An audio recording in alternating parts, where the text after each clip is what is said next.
Hey, Uva here again, from the Let's Build a TARDIS and Let's Build a Yu-Gi-Oh! Orca videos. Today I'm doing something a little bit different, and reviewing the Doctor Who Sonic Screwdriver remote control. Now, as you can see, it is a beautiful looking thing, and it is really, tiny compared to the toy by Character Options. However, this video is made in the pit of my current rage with this darn little remote. This is my second one of these remotes that I've gotten from ThinkGeek.com, and it unfortunately has suffered the same exact issue that my first one did, which is that this is really, really poorly put together. It is beautiful, but it is like glass. As you can see, the top has slid off, and that is because this little tip, which is very fragile, and contains all those wires to make it light up, is not held in by anything. It is not glued. It is not soldered. It is literally held in by pressure, which means if you drop it, or if you pick it up too fast, or if you like to do what the Doctor does on the television show, and flick it to make it extend, this is what will happen. The tip will come off. And as you can see in the little column, it's because that whole wire assembly that travels down from the tip into the base has slid forward. Luckily, as you can see, mine still lights up and still makes the noises. So this video, instead of a let's build, is a let's repair. Right now, I'm going to turn the video off to try to work on getting this little metal collar off, so that hopefully I can find a way to pull these wires back down and not have to claim warranty on this thing a second time. I'll get back to you in a minute. Okay, so after managing to get the little metal collar off, which was a little surprisingly easy, I just pushed with this and then wiggled it off with this. You had to take off these little things that were on the sides, which then allowed you to slide this assembly out to pull the wires down and finally make it reattach in there. So I will be right back after reassembling it. Hopefully it'll still work. I don't think I pinched any wires off. Okay, so an update in the ongoing saga of now reassembly is now I found the root of the problem, is that this little gold yellow wire here is a significant portion longer than it needs to be, which gives it just the amount of leeway and give that you would expect that it needs in order to be able to do the exact issue that I've been demonstrating. As you can see here, this needs to bunch up so that when it fits in the casing, like so, which is just perfectly long enough to accommodate the circuit board, it is not long. There is a significant overage, as you can see, of wires for where this little end is supposed to clamp onto here. So I'm going to try to get it to fit in there without snapping where the wires connect to the circuit board. Thankfully, I know a few people, and I'm not too bad with small electronics wiring to be able to repair this should something go wrong, and in fact repairing it would allow me to allow me to shorten the wire, which I may need to do, and thus I would include in the video. But I'm going to attempt to get it to fit within the plastic molding without having to do that.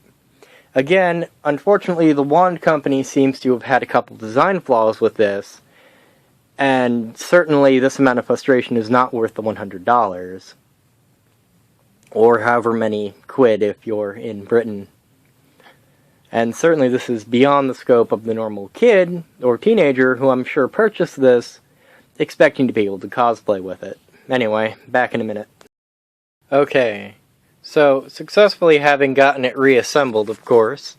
Thankfully, and let me tell you, that was a harrowing experience. As you could have seen from the earlier segment in the video, the wires were too long. Luckily, if you are very delicate, and probably extremely lucky, you can fold the exposed portion of the wires, where it shows 3 wires, back over top of the circuit board to get it to fit into that plastic molding, which then fits into this plastic molding. But let me tell you, for all of you who have to do this and aren't as lucky as I was, please be prepared to have to solder. I wish it was easier than that. I wish they had made it better than this.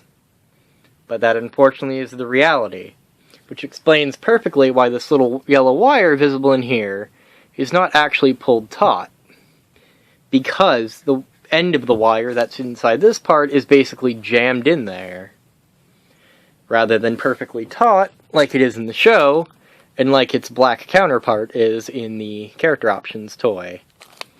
But now that I have gotten it reassembled, you can see the obvious battle damage around the silver collar, where I had to sever the collar to get in there, and I'll be soldering inside the tip to solidify that. But suffice it to say, beautiful though it may be, and accurate though it may be, it is made of glass. Not only literally, but extremely metaphorically. Do not buy this for cosplay use, and really be extremely gentle when handling, even if you are using it as a stay-at-home remote control. A lot of people want to carry this in their pocket, especially if they have the Abbey Shot 10th Doctor coat. Don't do it. Just don't do it. Honestly, as a showroom piece, it's beautiful, and if you want to keep it in its plastic black box that it comes with, more power to you. But as a former David Tennant cosplayer, who does own the Abbey Shot coat and the Magnolia Clothier's 10th Doctor suit, this might be what you want to carry around to a convention to cosplay the 10th Doctor, so that you have the most accurate and impressive version of the screwdriver possible. Don't do it. This thing will break as soon as you look at it. It's literally so fragile, I'm afraid like my dog would sneeze and it would fall apart. But thankfully, as you can see, it does indeed work still.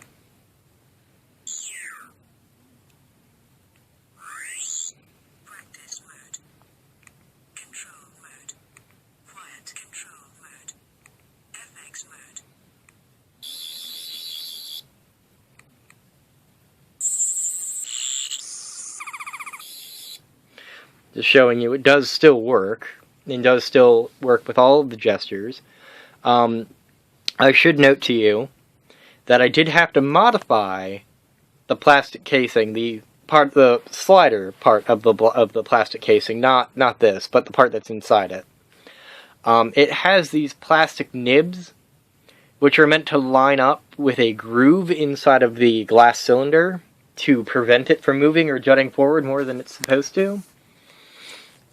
I'm not sure how they assembled it in the first place, but during my reassembly, I had to cut away that nib. There is also a nib which holds the slider.